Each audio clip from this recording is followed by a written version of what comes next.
الف وہ آگہی کا اور وہ یائے حرف آگہی، الف و آگہی کا اور وہ یائے حرف آگہی، وہی ہے ابتدا و انتہائی حرف آگہی۔ میں حافظ ابو بکر انعامی صاحب سے گزارش کرتا ہوں کہ وہ آئیں اور تلاوت کلام پاک سے آج کے پروگرام کا آغاز کریں۔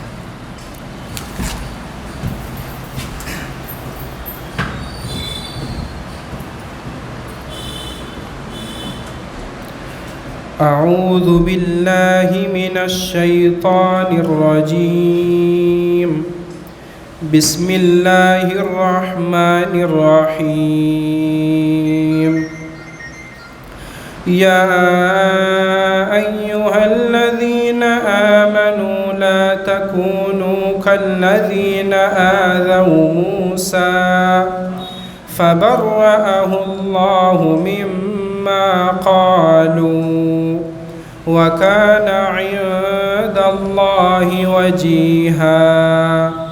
يَا أَيُّهَا الَّذِينَ آمَنُوا اتَّقُوا اللَّهَ وَقُولُوا قَوْلًا سَدِيدًا يُصْلِحْ لَكُمْ أَعْمَالَكُمْ وَيَغْفِرْ لَكُمْ ذُنُوبَكُمْ ومن يطع الله ورسوله فقد فاز فوزا عظيما۔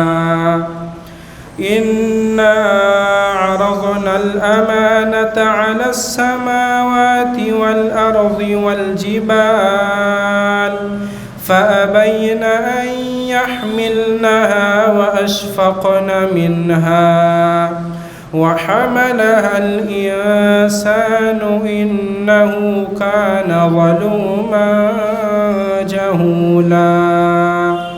ليعذب الله المنافقين والمنافقات والمشركين والمشركات ويتوب الله على المؤمنين والمؤمنات وَكَانَ اللَّهُ غَفُورًا رَحِيمًا۔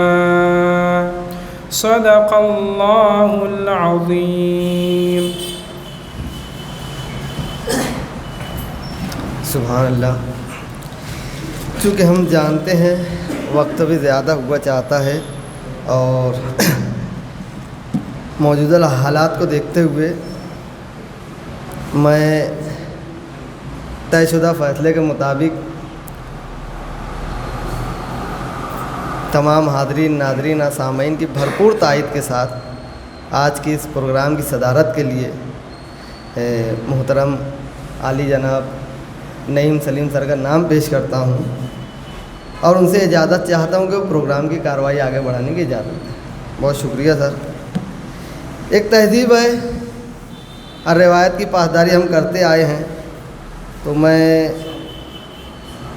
مبین نذیر صاحب سے ملتمس ہوں کہ وہ یہاں آئیں اور آج کے جو قلم کاران ہیں، مہمانان ہیں، ان کا ایک مختصر تعارف پیش کر دیں۔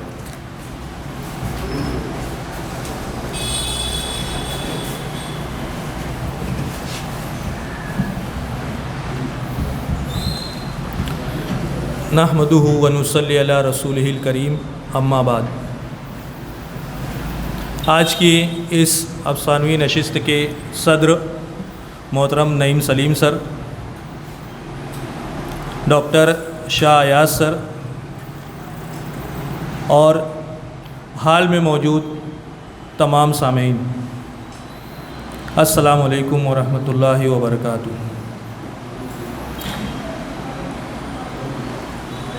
یہ نشست جس کی صدارت محترم نعیم سلیم سر فرما رہے ہیں، ان سے میں تعارف کے سلسلے کا آغاز کرنا چاہوں گا کہ سر کی شخصیت ایک نوجوان قلمکار کی ہے جو مختلف اصناف ادب پر عبور رکھتا ہے۔ طنز مزاح ہو، افسانے ہوں، مضامین ہوں یا شاعری ہو، ہر ایک پر آپ کو دسترس حاصل ہے۔ آپ A T T high school میں درس و تدریس کے شعبے سے وابستہ ہیں اور زبان و ادب کا ایک اچھا ذوق اور شوق رکھتے ہیں۔ ادارے انجمن محبان ادب کے رکن ہونے کے ساتھ ساتھ زندہ دلان مالیگاؤں کے بھی سر رکن ہیں۔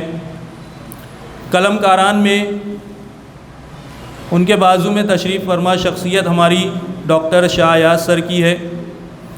سر MSG کالج میں اردو ڈپارٹمنٹ میں اسسٹنٹ پروفیسر کی حیثیت سے اپنی خدمات انجام دے رہے ہیں۔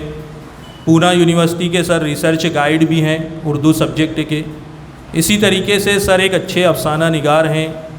تقریباً 2 دہائیوں سے یا 3 دہائیوں سے آپ کا افسانوی سفر جاری ہے، اور آپ کا ایک افسانوی مجموعہ پتھر میں جونک وہ عنقریب منظر عام پر آیا چاہتا ہے۔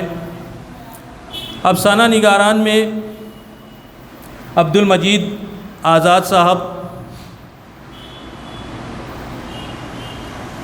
افسانے کا ایک مشہور اور مقبول نام ہے، جن کے اپنے چند افسانے ایسے ہیں جو ان کی شناخت بن چکے ہیں۔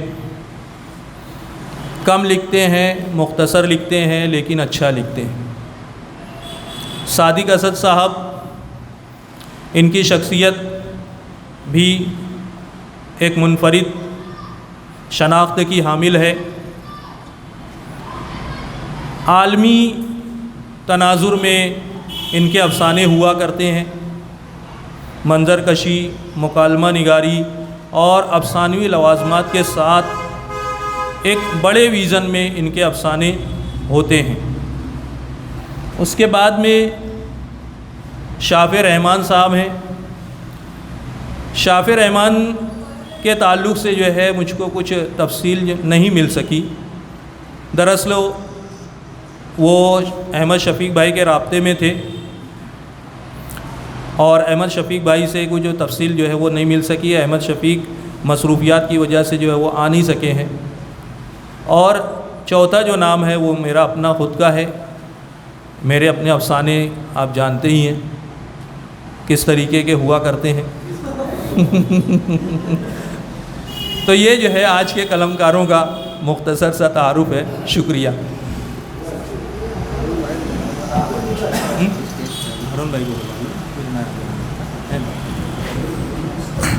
بہت شکریہ سر۔ میں صدر انجمن ہارون اختر صاحب سے گزارش کرتا ہوں کہ اسٹیج پر آ جائیں، اور مبین نذیر صاحب سے بھی ملتمس ہوں کہ آپ بھی اسٹیج پر آ جائیں سر۔ بلا تاخیر میں آج کے افسانوی نشست کے پہلے افسانہ نگار کی حیثیت سے عبدالمجید آزاد صاحب کو آواز دیتا ہوں کہ وہ آئیں اور اپنا افسانہ پیش کریں۔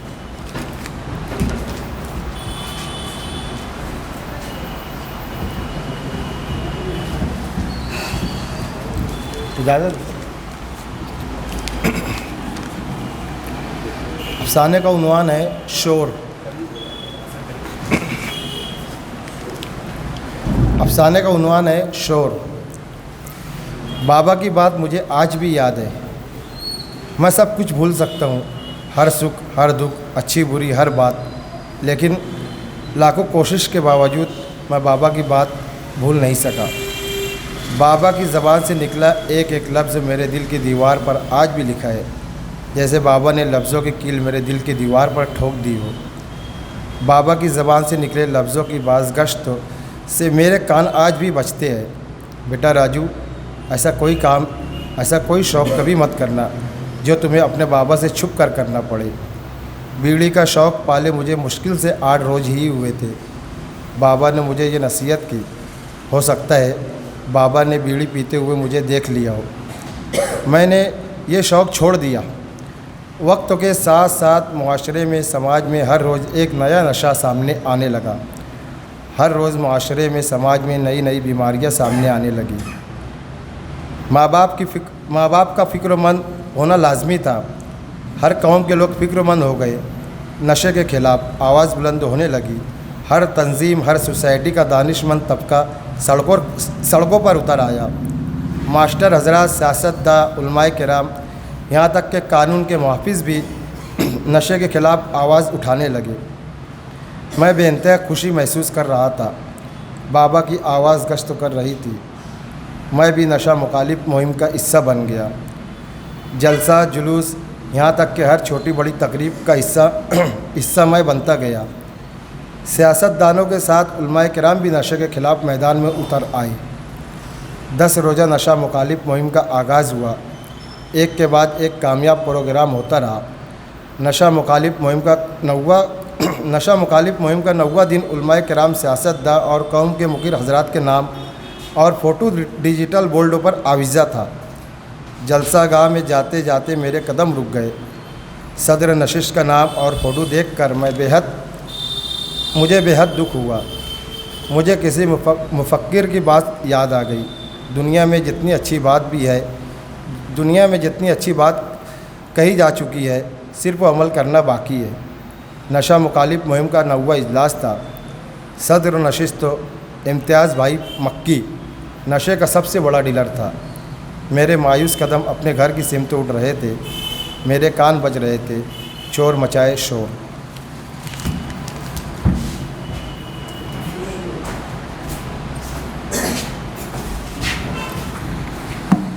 جو احباب تبصرہ کرنا چاہتے ہیں یہاں بھی آ سکتے ہیں اور اپنی جگہ سے بھی کر سکتے ہیں۔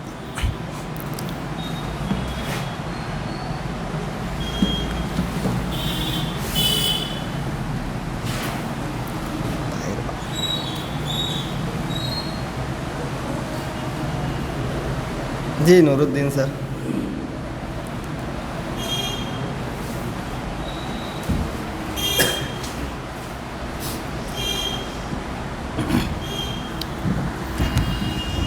عبد المجید آزاد صاحب کا افسانہ شور، یوں سمجھیے کہ ذہن میں واقعی میں ایک شور مچا گیا۔ جیسا کہ ہم دیکھتے ہیں کہ آج سماج و معاشرے میں بے شمار افراد ایسے ہیں جنہیں ہم ایک خطاب دے سکتے ہیں سفید پوش۔ تو یوں سمجھیے کہ آج عہدوں پر اور مختلف مقامات پر انہی لوگوں کی پکڑ ہے، یہی بیٹھے ہوئے ہیں۔ انہوں نے جو ایک تعصب کا اظہار کیا، گہرے دکھ کا اظہار کیا کہ ایک ایسا شخص جسے نشہ مخالف مہم میں ایک بڑی تقریب کے اندر بطور صدر منتخب کیا گیا، بذات خود وہ جو ہے تو نشے کو پروموٹ کرتا ہے، اس کو بہت آگے بڑھاتا ہے، اور ان تمام چیزوں کا وہ ایک ڈیلر ہے، سیلر ہے۔ بادی النظر میں یہ بات سیدھی سی نظر آتی ہے، مگر قلمکار کا دکھ یہ نظر آتا ہے کہ سارے کے سارے دعوے کھوکھلے ہیں، سچائی کچھ بھی نہیں ہے۔ جو کچھ بھی کہا جا رہا ہے محض اپنی تشہیر کے لیے یا پھر اپنی شخصیت کو لوگوں کے سامنے پیش کرنے کے لیے، سماج میں اپنا ایک مقام اور عزت اور نام بنانے کے لیے ہے۔ تو نشہ مخالف مہم بھی کچھ ایسی ہی ایک مہم ان کے افسانے کے نظریے سے سامنے آئی کہ وہ مہم بھی کچھ ایسی ہی تھی کہ بس لوگوں نے اپنی تصاویر آویزاں کروا دی اور خبریں بنوا لی اور اپنا نام کر لیا۔ حقیقت اس کے برعکس کچھ اور تھی، کیونکہ نشے کا وہ جو ڈیلر تھا وہ مخالف مہم کا صدر بنا، مگر دھندا کاروبار تو وہی تھا اس کا۔ تو سچائی نہیں ہے، اچھی باتیں محض کہی جاتی ہیں۔ ان کا افسانہ جو یہ کہتا ہے کہ ساری اچھی باتیں دنیا میں جو ہیں وہ سب کہی جا چکی ہیں، بس عمل باقی ہے۔ تو دنیا میں یہی ہوتا چلا آ رہا ہے، روز اول سے یہی ہے کہ اچھی باتوں پر عمل کرنے والے لوگ بہت کم ہوا کرتے ہیں۔ جیسا کہ ایک واقعہ ہے کہ اللہ کے نبی صلی اللہ علیہ وسلم نے ارشاد فرمایا کہ علماء بکثرت جہنم میں ہوں گے۔ تو صحابہ کرام چونک گئے کہ ایسا کیوں کہا اللہ کے نبی صلی اللہ علیہ وسلم نے؟ تو فرمایا کہ دراصل علماء یہ وہ علماء ہوں گے جو علم رکھتے ہوں گے مگر عمل سے عاری ہوں گے، ان کا عمل نہیں ہوگا۔ ایک بہت ہی سنجیدہ اور بہت ہی اچھے پہلو کو لے کر کے نہایت ہی آسان زبان میں، نہایت ہی سیدھے سادے الفاظ کے ذریعے بیان کردہ یہ افسانہ دل کو چھو جاتا ہے۔ میں سمجھتا ہوں کہ یہ جس سطح سے انہوں نے لکھا ہے تو ہر سطح کے لوگوں کو یہ افسانہ ضرور پسند آئے گا۔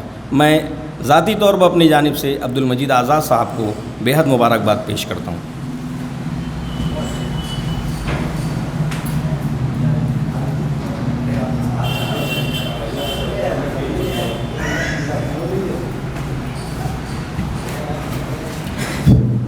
میرے دوست عبد المجید آزاد صاحب نے آپ کے سامنے ایک افسانہ بعنوان شور پیش کیا۔ میں جہاں تک سمجھتا ہوں اس میں 80% جو ہے یہ حقیقت ہے. گزشتہ 2-4 مہینہ قبل جو ہے وہ 10 روزہ یہاں پر وہ ہوا تھا، اور جو ڈیلر تھا وہ بھی سب کے سامنے باقاعدہ فوٹو وغیرہ کے ساتھ میں چل رہا تھا نشہ مخالف مہم. یہ نہیں ایک افسانہ تقریباً جو ہے یہ حقیقت پر مبنی ہے. دوسری اہم بات میں یہ چاہوں گا کہ نشہ جو بعد میں کہ بھئی نشے کا بڑا ڈیلر تھا، نشے کی کئی قسمیں ہیں. میرے نزدیک جو مین غلطی ہے وہ میں بتانے کی کوشش کر رہا ہوں کہ نشے کی میں سمجھتا ہوں لاتعداد قسم ہے. جیسے بیڑی سگریٹ بولے، دارو ہے، یہ ہے، گٹکا ہے، اس کھینی ہے، کئی قسموں کے نشے ہیں. تو بہتر یہ تھا کہ بھئی اس ڈیلر کو ایک گٹکے کا یا کسی چیز کا، سگریٹ کا، یا ایسا ایک ڈیلر کا نام دینا چاہیے اس کو کہ فلاں چیز کا نشہ. اس میں وہ واضح نہیں ہوتا کہ وہ نشے کا بہت بڑا ڈیلر تھا. بہرحال مختصر افسانہ بحت اچھے پیمانے پہ انہوں نے جو دیکھا وہ لکھا. میں مبارکباد پیش کرتا ہوں. اور ایک جو چیز کہ انہوں نے جو مخیر پڑھا ہے وہ مخیر ہے. مخیر حضرات بیچ میں کہیں آیا تھا اور وہ بابا کے جو باتیں تھیں اس کے کان بجنے لگے. تو بہتر یہ تھا کہ بھئی کان کی پر سماج سے وہ ٹکراتے ہیں، وہ بجنے لگے، ذرا مناسب نہیں لگتا اس مقام پر. بہرحال افسانہ بہت اچھا تھا. یہ شور جو ہے یہ انشاءاللہ دیر پا سنائی دیتا رہے گا. شکریہ.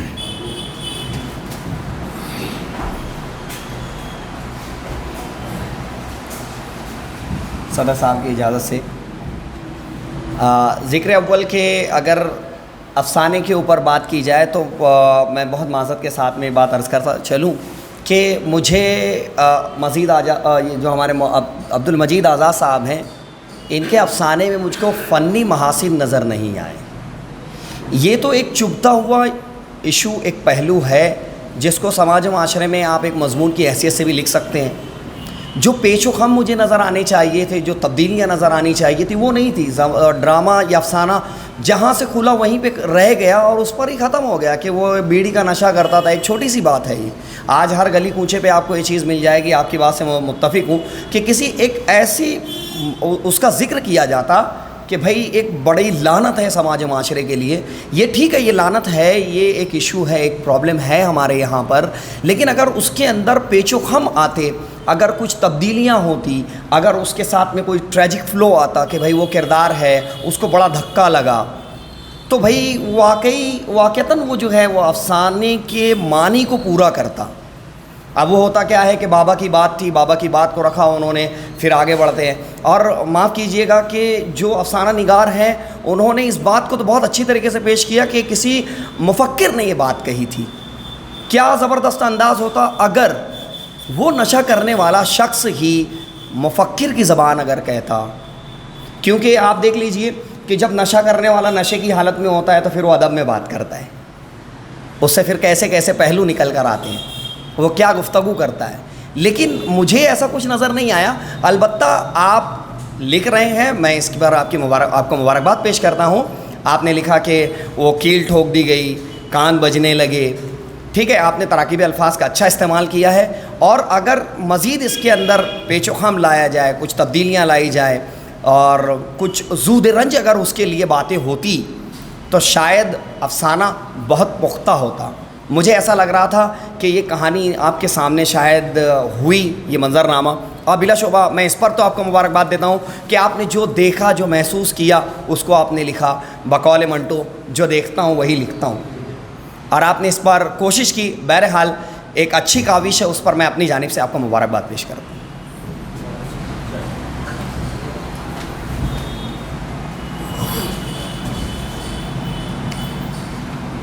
مجید آزاد صاحب نے جو افسانہ پیش کیا ہے شور، میں سمجھتا ہوں گزشتہ نشست میں کہا گیا تھا کہ کسی کے گھر میں جھانکنے کا نام افسانہ نہیں ہے. میں سمجھتا ہوں گھر بہت دور کی بات ہے. ہم اپنے بغل میں جھانک لیں، اپنے بازو میں جھانک لیں، ہم کو ایک اچھی کہانی پڑھی ملے گی. افسانہ زبان سے نکلے ایک لفظ کہانی کو جنم دیتے ہیں. سڑک پر وہ ایک حادثہ کہانی کو جنم دیتے ہیں. کتاب میں دیکھی ایک تصویر کہانی کو جنم دیتی ہے. سوال نشہ انہوں نے صرف بیڑی کو ٹارگیٹ نہیں کیے امتیاز سر. وہ بیڑی چھوڑا، وہ اس کا اپنا تھا. اس کی جو سب سے زیادہ جد و جہد تھی، جو نشہ مخالف مہم چھڑی ہوئی ہے گاؤں میں، وہ اس میں بڑھ چڑھ کر حصہ لے رہا تھا اور پورے جوش و خروش کے رہا. لیکن جب وہ یہ دیکھا کہ 90واں اجلاس ہے نشہ مخالف کا اور اس کی صدارت ایک ایسے شخص کو دی گئی ہے جو شہر کا سب سے بڑا ڈیلر ہے، اور یہیں سے قلم کار مایوس ہو گئے واپس ہوتے ہیں. آصف بھائی نے کہا تھا کہ نشہ کئی طرح کا ہوتا ہے، وہ کسی ایک نشے کا نام لے. میں سمجھتا ہوں صرف نشہ وہ لکھ دے اس میں تمام نشے آ جاتے ہیں. ڈیلر جو ہوتے ہیں وہ صرف ایک چیز کا نشہ نہیں بیچتے، بہت ساری چیزیں ان کے پاس ہوتی ہے. بہرحال بہت اچھی کوشش انہوں نے کی ہے، اور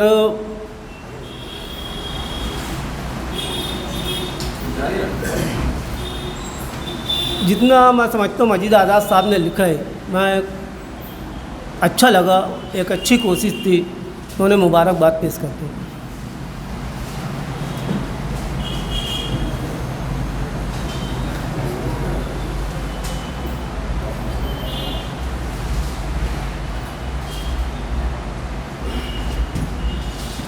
طاہر بھائی کچھ بول دو.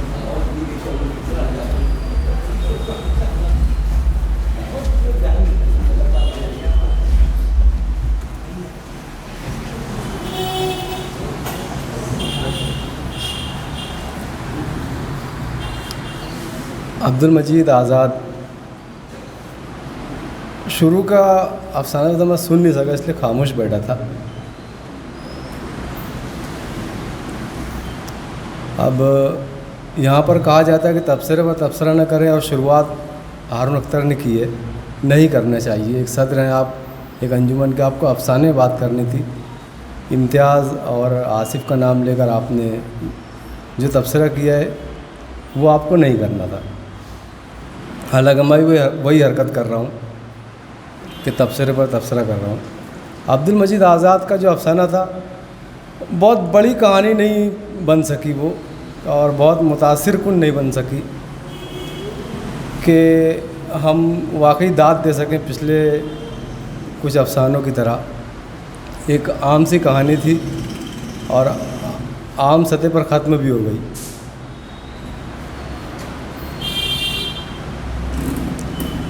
یہ ایک نشے کا ڈیلر، مطلب جو منشیات کا ڈیلر جو ہوتا ہے، وہ ضروری نہیں ہے کہ تمام قسم کی نشہ آور چیزیں ایک ہی آدمی اس کو لوگوں تک پہنچائے. ہم نے کم از کم ابھی تک تو کسی ایسے شخص کے بارے میں سنا نہیں ہے جو اس فیلڈ میں آل راؤنڈر ہو. الگ الگ فیلڈ میں ہوتے ہیں، تو افسانہ نگار کو چاہیے تھا کہ اس کی وضاحت بہت تفصیل سے نہ صحیح ایک جملے میں کر سکتے تھے کہ وہ کوئی بھی ایک قسم کا، ہاں مطلب کوئی بھی ایک XYZ وہ اس کا ڈیلر تھا. یہ ایک فالٹ ہوا ہے، اس کو دور کرنا ان کا کام ہے. چاہیں تو کر لیں، چاہیں تو نہ کریں. بہت شکریہ.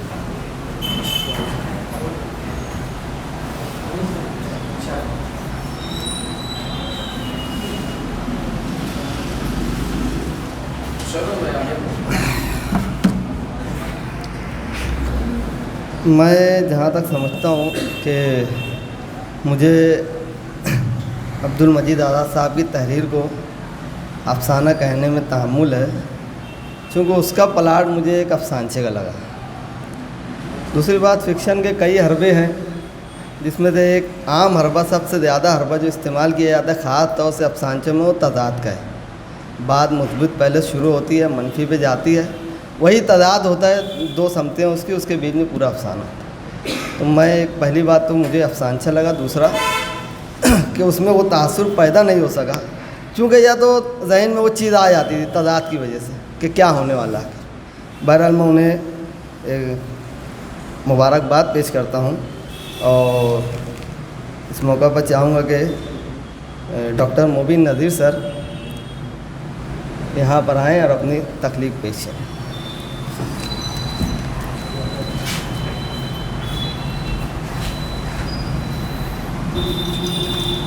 السلام علیکم.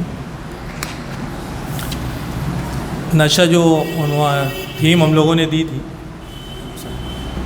ڈاکٹر ساجد انصاری سر تشریف لائیں، صدر شعبہ اردو فارسی MSG کالج میں سر کا استقبال کرتا ہوں، سر کو خوش آمدید کہتا ہوں۔ نشے کی جو تھیم ہم لوگوں نے دی تھی چند مہینوں پہلے، اسی پر میں نے بھی لکھنے کی کوشش کی ہے۔ عنوان ہے افسانے کا جنون۔ میں کیلولا کر رہا تھا، اسی وقت پرنسپل سر کا فون آیا کہ شام 5 بجے MSG کالج پہنچیں، نشہ سے متعلق آپ کی تیار کی ہوئی تقریر کو بہت پسند کیا گیا ہے، بچیوں کی پیشکش بھی عمدہ تھی، اس لیے انعام ملنے کے امکانات روشن ہیں۔ اسی خوشی میں نیند نہیں آئی، اوپر سے بیگم صاحبہ نے کاموں کی ایک لسٹ تھما دی جسے میں نے کل کہہ کر لوٹا دی۔ 4:30 بجے گھر سے نکلا تاکہ اطمینان سے کالج پہنچ جاؤں کہ ٹریفک، ابڑ کھابڑ سڑکیں، آوارہ جانور، ناجائز تجاوزات، رائڈرز، سب سے مقابلہ کرنا ہوتا ہے۔ ٹریفک سے بچنے کے لیے میں نے امبیڈکر پل سے جانے کا فیصلہ کیا۔ پرانے بس اسٹینڈ کے پاس پہنچا تو خلاف معمول یہاں ٹریفک زیادہ تھی، گاڑیوں کے ساتھ عوام اور خاص طور پر طلبہ کا مجمع تھا۔ میں عموماً ایسی جگہوں پر رکتا نہیں ہوں، لیکن طلبہ کو دیکھ کر مجھے تشویش ہوئی۔ بائک بنکر بازار میں پارک کر کے میں مجمع کی طرف چل پڑا۔ ایک ادھیڑ عمر کا شخص زمین پر بیٹھا ہوا طلبہ کی جانب اشارہ کر کے کچھ کہہ رہا تھا۔ رفتار، برباد، شوق، زندگی، اس قسم کے الفاظ میرے کانوں میں پڑے۔ اس کے گرد بھیڑ جمع تھی، چہرے پر داڑھی، سر پر ٹوپی، ٹی شرٹ اور جینس میں ملبوس یہ شخص کسی بھی زاویے سے ملزم محسوس نہیں ہوتا تھا، اگرچہ اس کے کپڑے گرد آلود اور بال بکھرے ہوئے تھے، پھر بھی کسی شریف اور باعزت خاندان کا فرد معلوم ہوتا تھا۔ چہرہ جانا پہچانا تھا۔ میں نے اسے اسکول، کالج، پان دکانوں اور ہوٹلوں کے اطراف میں دیکھا تھا۔ ہر جمعہ کو قبرستان میں بھی نظر آتا تھا۔ ایک قبر پر کافی دیر تک کھڑا رہتا، صاف صفائی کرتا اور دعا میں خوب آہ و زاری کرتا۔ 1-2 مرتبہ لیگ سلیگ بھی ہوئی۔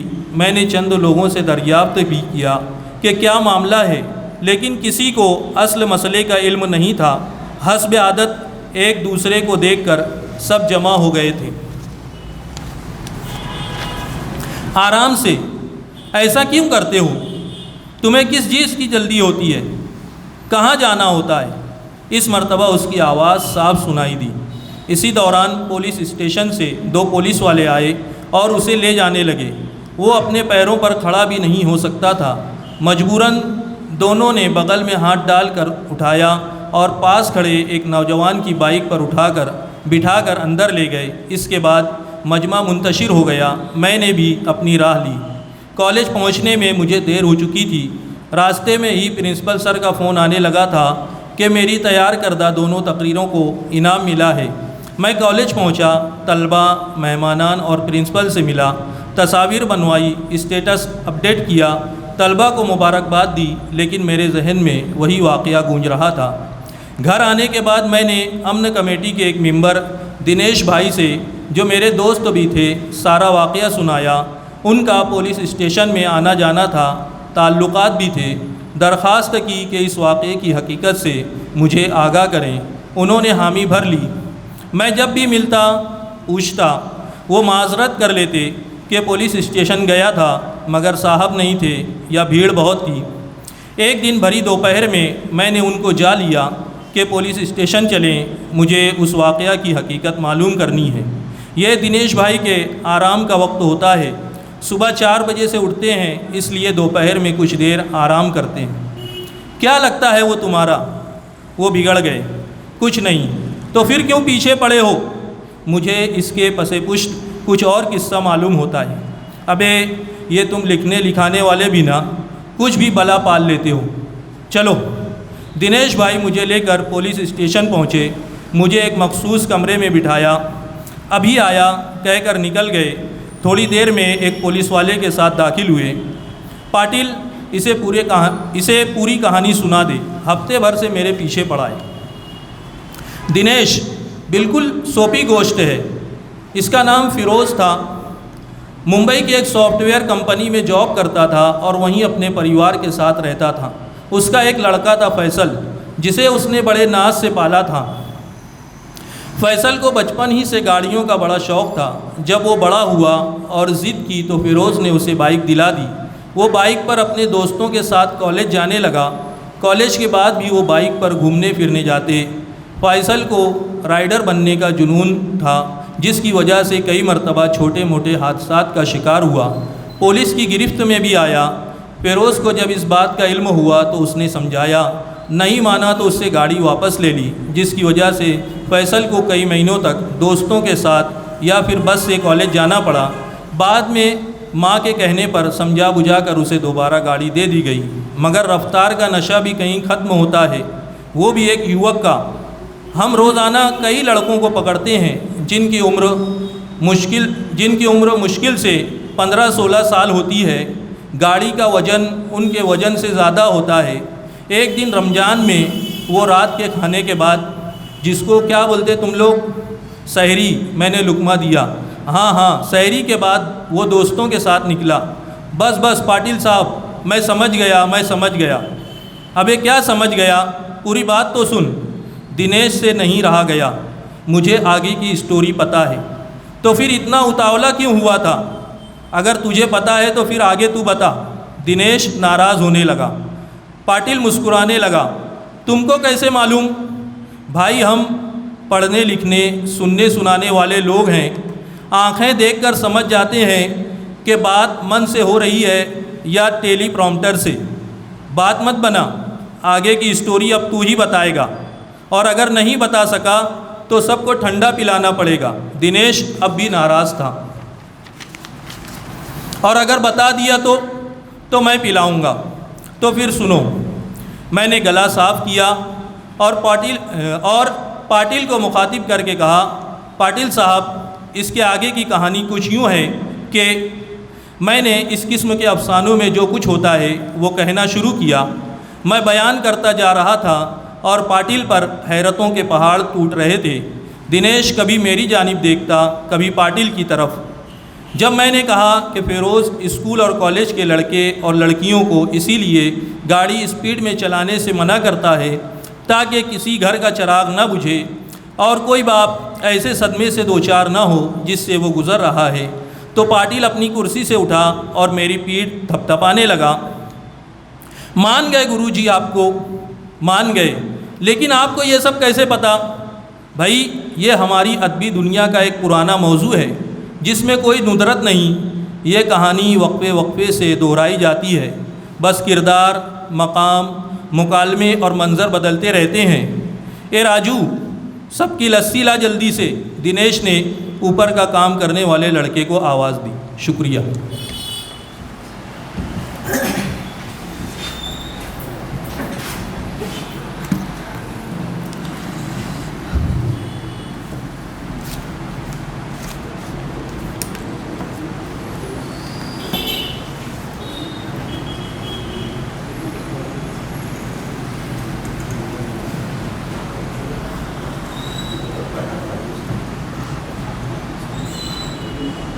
جی دیکھتے ہیں کون شروعات کرتا ہے۔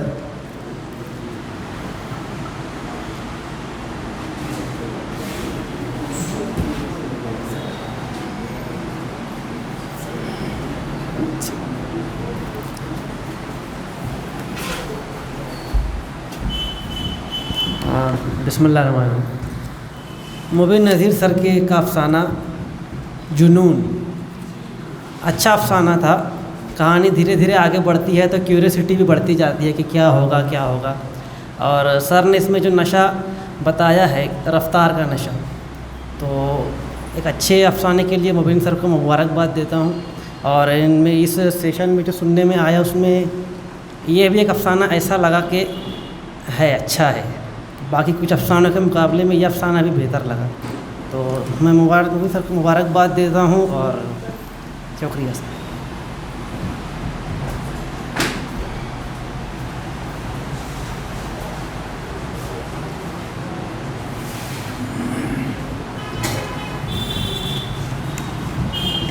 ڈاکٹر مبین نذیر صاحب ایک اچھے قلمکار کی حیثیت سے شہر میں جانے جاتے ہیں، اور آپ کے افسانے جو ہیں وہ ایسے ہی چبھتے اور سلگتے ہوئے موضوع کے اوپر ہوتے ہیں۔ البتہ آپ کی تحریر خود یہ بات کا اظہار کر رہی تھی، اس بات کی غماس تھی کہ یہ ایک ایشو، ایک پرابلم، ایک نشہ تو ہے، لیکن مجھے کچھ جگہ ربط کی کمی نظر آ رہی تھی۔ وہ یہ کہ عنوان ہے جنون، اور عنوان ہے جنون، اور جنون رفتار کا ہے، تو اس کا ذکر ویسا نہیں ہو سکا کہ بھئی نشہ کس بات کا تھا۔ اور اگر میرے اکارڈنگ اگر میں کہوں، ایز پر می، اگر وہ ایسا ہوتا کہ رفتار کا نشہ یا رفتار یا ایسا کچھ، ایسا ایک ٹاپک ہوتا جس سے بات اور افسانے کی طرف لوٹ کر آتی تو بہت بہتر ہوتا۔ ایک دوسری چیز یہ کہ آپ ٹیلی پرومپٹر کا ذکر کر رہے تھے، اور مجھے ایسا محسوس ہو رہا تھا، میں ادب کا چھوٹا سا طالب علم ہوں، اور میں نے یہ محسوس کیا کہ پاٹل صاحب تو خود ٹیلی پرومپٹر ہو گئے۔ منظر نامے سے جو مین مکھ کردار تھا وہ پوری طریقے سے غائب ہو گیا۔ آپ فیروز کو بتا رہے تھے، فیروز بیٹھا ہوا تھا، فیروز کو اٹھا کر لے گئے، ٹھیک ہے، آپ نے وہ منظرنامہ بہت اچھا بیان کیا ہے کہ جو جن کو سو کالڈ امن کمیٹی کے ممبران کہتے ہیں، وہ کس طریقے سے آپ کے چپل گھساتے ہیں، اور ان کی کس طریقے سے سانٹھ گانٹھ ہوتی ہے، یا وہ کس طریقے سے منجھے ہوئے ہوتے ہیں۔ البتہ میرا ذکر تمام لوگوں پر نہیں ہے، ایسے بہت سارے لوگ ہوتے ہیں، آپ نے اس کے اوپر بہت اچھا نقطہ اٹھایا ہے۔ اور کہانی کے اندر تھوڑا ربط تو ایسا نظر نہیں آیا کہ آپ ایم ایس جی کالج کی طرف جا رہے ہیں، آپ کی تقاریر کو وہ ملا ہوا ہے، انعام و اکرام ملا ہوا ہے، وہ ایک الگ حصہ ہے۔ اور دوسری جانب اب جب اس منظر کو پیش کرتے ہیں، ایک بات اس میں قابل غور جس کی میں تقدیس کرتا ہوں اپنی جانب سے، وہ یہ کہ کوئی اپنے لال کو نہ کھو دے۔ نشہ ہے، بے شک ہے، لیکن اگر اس کا پہلو کسی منجھے ہوئے رائٹر کی طرح اگر ہو تو افسانے کے اندر زبردست نکھار آ جائے گا۔ بہرحال یہ اپنے سطور کے اندر افسانے کی حیثیت تو ضرور رکھتا ہے، اور کچھ باتوں کو انہوں نے بہت اچھے انداز میں پیش کیا، لیکن خال جو مجھے نظر آیا، اگر وہ بھی چیز اس کے اندر پوری طریقے سے اتر جائے تو یہ واقعتاً ایک بہترین افسانہ ہو سکتا ہے۔ بہرحال آپ کی کاوش پہ میں آپ کو بہت مبارکباد پیش کرتا ہوں۔ میں عتیق شعبان سر کا استقبال کرتا ہوں، اور سر سے ملتمس ہوں کہ سر اسٹیج پر آ جائیں۔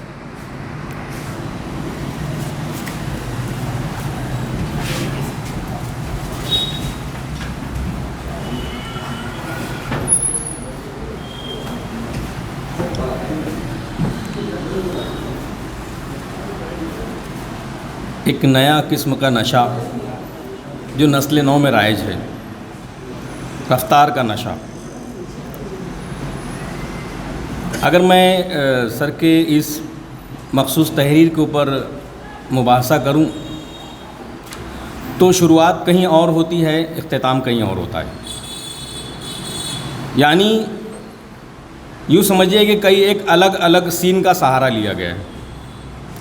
جیسے کہ پہلے سر نے ایک منظرنامہ پیش کیا، ایک تقریری مقابلے کی بات ہوئی جس میں سر کی تقریروں کو بہت سراہا گیا، انعامات ملے۔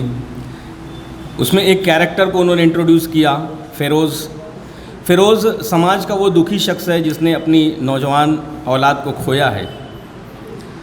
وہ بنا بتائے ہی سمجھ میں آ جاتا ہے۔ لیکن سر میں بہت معذرت کے ساتھ یہ کہنا چاہوں گا کہ جہاں پر وہ کہانی کی شروعات پاٹل کرتا ہے کہ فیروز ممبئی کا ایک سافٹ ویئر کمپنی چلاتا تھا، یا جو بھی اس کا بزنس تھا، اس کا ایک لڑکا تھا، تو وہاں کہانی کھل گئی تھی، اس کو بہت طوالت کے ساتھ بیان کیا گیا، ایک چیز۔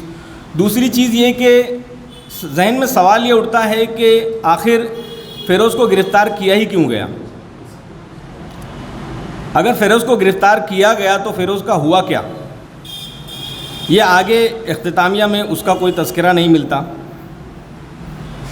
تو اس طریقے سے میں چاہوں گا کہ اگر اس کو مزید چست کیا جائے تو شاید ایک بہت بہترین نکھری ہوئی تحریر نظر آئے گی، اور دو پس منظر کو جوائنٹ کرنے کے لیے کوئی ایک ایسا مواد ضروری ہے۔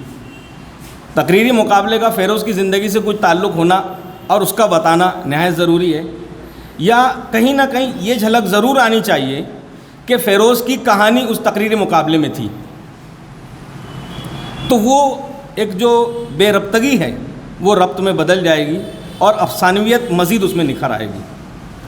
انداز بیاں بہت خوب ہے، الفاظ کا انتخاب بہترین ہے، جملے کسے ہوئے ہیں، مکالمے بھی اچھے ہیں، کردار کا جو بیان ہے وہ بہت خوبصورت ہے، یہاں تک کہ کردار کی نفسیات کو بھی آپ نے بہت اچھے انداز سے پیش کیا ہے، اور یوں سمجھیے کہ فیروز کو سماج کا ایک ہیرو بنایا ہے، مگر وہ ہیرو پس منظر سے غائب ہو جانا یہ کھل رہا ہے، تو اسے کہیں نہ کہیں واپس آنا چاہیے تاکہ افسانے کے اندر اس کے ذریعے ایک نیا درس دیا جا چکے۔ افسانے کا اختتام جو ایک چونکا دینے والا ہونا چاہیے تھا، اس کی کمی یہاں پر مجھے کھل رہی ہے کہ کچھ ایسا ہو جاتا کہ پس منظر ہی بدل جاتا، اور ایک اگلی کہانی جو تو ہمارے ذہن میں ضرور شروع ہونی چاہیے تھی کہ آگے کیا۔ بہرکیف میں یہ سمجھتا ہوں کہ شاید نشے کے موضوع کو لے کر آپ نے کچھ ایک الگ ڈھنگ سے لکھنے کی کوشش کی، اور اس میں کچھ نہ کچھ جلد بازی ضرور واقع ہوئی ہے، ورنہ یہ تھوڑا سا نقائص جو نظر آئے مجھے آپ کی پچھلی تحریروں میں کہیں نظر نہیں آتے۔ ایک مکمل اور جامع افسانہ آپ لکھنے کی قدرت رکھتے ہیں، اور بہت ہی اچھے افسانے بھی الحمدللہ آپ نے پیش کیے ہیں، تو وہ امید جو تھی تو اس کو تھوڑا سا ابھی یہاں پہ کسک رہ گئی ہے۔ میں یہ چاہوں گا کہ ضرور ایک نئے انداز میں یہ افسانہ مجھے دوبارہ سننے کو ملے گا انشاءاللہ۔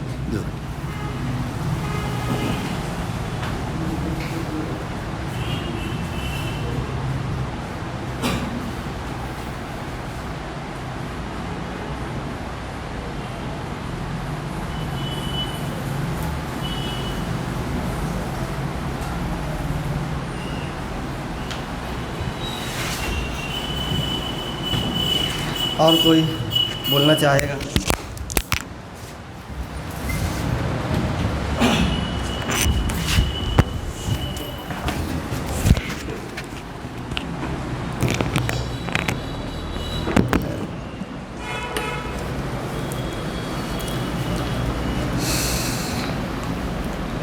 آگے بڑھنے سے پہلے میں سمجھتا ہوں کہ تقریباً باتیں اس تعلق سے کہی جا چکی ہیں۔ ایک بات میں یہ کہنا چاہوں گا کہ جو پاٹل کے جو مکالمے ہیں وہ آگے تو ہیں اس کی شخصیت کے مطابق، لیکن جب اس نے کہانی بیان کی ہے تو اس وقت تو تھوڑا سا اس پر دھیان دینے کی ضرورت ہے کہ اس کے کردار سے مطابقت اس کی پیدا ہو جائے، اس کا لہجہ جو ہوگا پاٹل کا۔ ایک وہ ہو جائے، ایک لفظ تھا ناجائز تجاوزات، میں سمجھتا ہوں کہ تجاوزات میں وہ چیز آ جاتی ہے کہ اپنی حد سے بڑھی ہوئی، ناجائز زائد ہو جاتا ہے۔ میں تیسرے افسانہ نگار کی حیثیت سے صادق اسد صاحب کو آواز دیتا ہوں کہ وہ آئیں اور اپنی تخلیق پیش کریں۔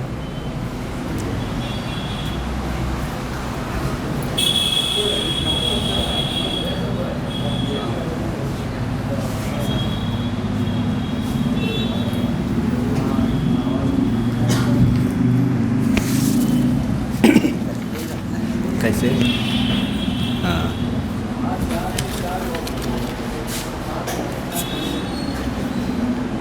السلام علیکم۔ تو افسانے کا عنوان ہے قندیل۔ اس کے نا یہ پورا نہیں ہوا تھا، تو میں ابھی تقریباً 1.5-2 گھنٹہ پہلے یعنی ہوا، جو بھی رہے تو ساری غلطی میری طرف، اور باقی تو قندیل افسانے کا عنوان ہے جیسے درختوں کی جڑیں زمین میں، ویسے ہی میں شہروں شہروں گاؤں گاؤں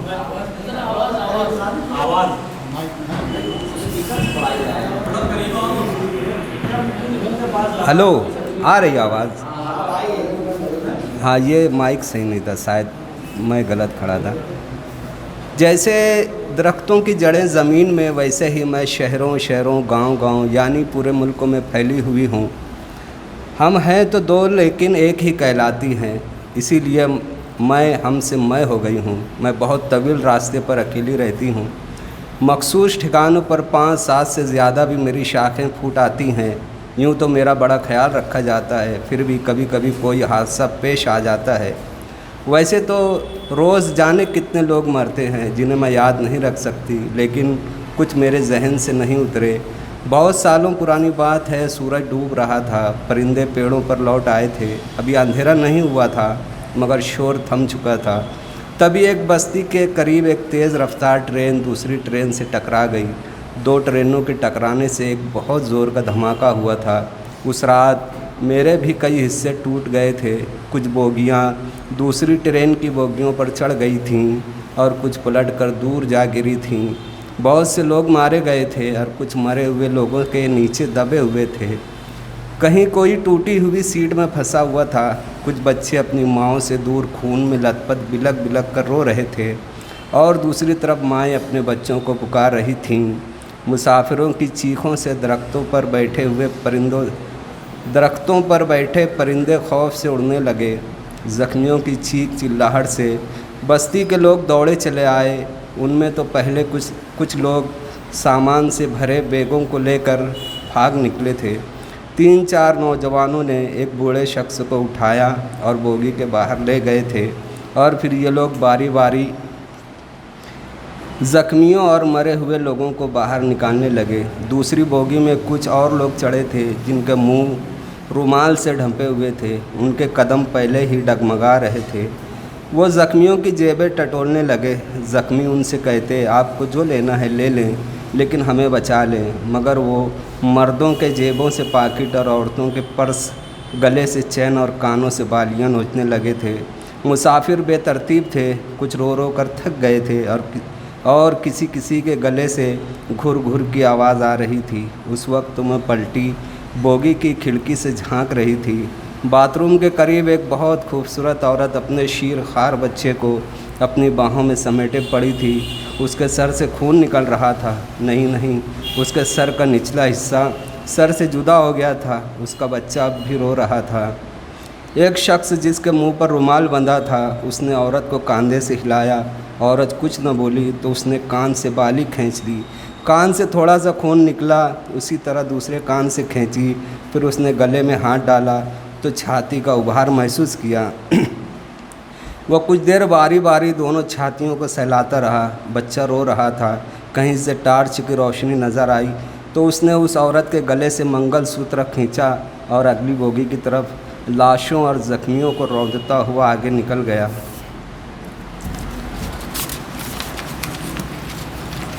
بچہ روتے روتے چپ ہو گیا اور ہمیشہ کے لیے چپ ہو گیا. جب پولیس آئی تو وہ منہ پر رومال باندھے ہوئے لوگ بوگیوں سے نکل کر کچھ تماشائیوں میں شامل ہو گئے اور کچھ بستی کی طرف لوٹ گئے. اس دن میں بہت روئی تھی کیونکہ میں نے بٹوارے کے وقت بڑوں کے ساتھ بچوں کی بہت سی لاشیں دیکھی تھی اور کئی مردوں کو عورتوں کی عصمت لوٹ کر ان کی شرم گاہوں میں خنجر اتارتے ہوئے دیکھا تھا. اور آزادی کے کچھ سالوں بعد ہی خیر میں تمہیں ایک اور واقعہ سناتی ہوں. یہ بہت زیادہ پرانا نہیں. کسی بڑے شہر کے بیچ کوئی اسٹیشن تھا. اسی لیے کچھ آگے چل کر میری کئی شاخیں پھوٹی ہوئی تھیں. اسٹیشن میں بہت بھیڑ تھی. میں ایک کنارے تھی. کسی ٹرین کے آنے کا وقت ہو چکا تھا. ٹرین کی سیٹی سن کر مسافر اپنے سامان کو کاندھے پر رکھنے لگے. ٹرین کی رفتار کم ہو چکی تھی. جب اسٹیشن میں داخل ہوئی تو مسافر پیچھے ہٹنے لگے. تبھی ایک شخص جس کے پاس چھوٹا سا بیگ تھا بھیڑ کو چیرتا ہوا آیا اور ٹرین کے آگے کود گیا. ٹرین اس پر سے گزری تو میں نے ہلکی سی ایک کھچ کی آواز سنی تھی. وہ ٹرین سے کٹ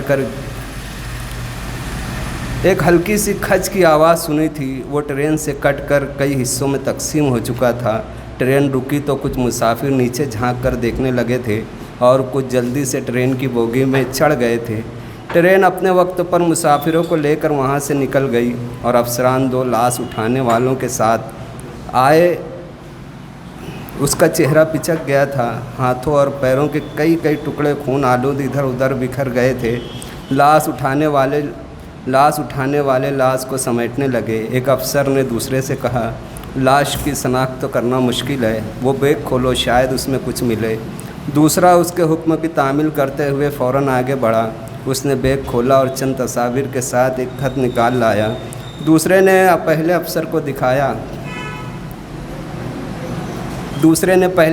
دکھایا. پہلے نے کہا خط میں کیا لکھا ہے پڑھو. میں غور سے سننے لگی. خط میں لکھا تھا ماں مجھے معاف کرنا. یہاں بھی نوکری نہیں مل رہی ہے اور کہیں مل بھی جاتی ہے تو پہچان مانگی جاتی ہے. مجھے جب بھوک لگتی ہے تو گرودوارے چلا جاتا ہوں. کئی مہینوں سے میں نے پیسے نہیں بھیجے ہیں. آج اپنے گاؤں کا ایک لڑکا ملا تھا. اس نے بتایا کہ دیدی کی شادی ٹوٹ گئی ہے. اس نے گھر خرچ اور چھوٹی بہنوں کی شادی کے لیے کسی بدنام بستی میں رات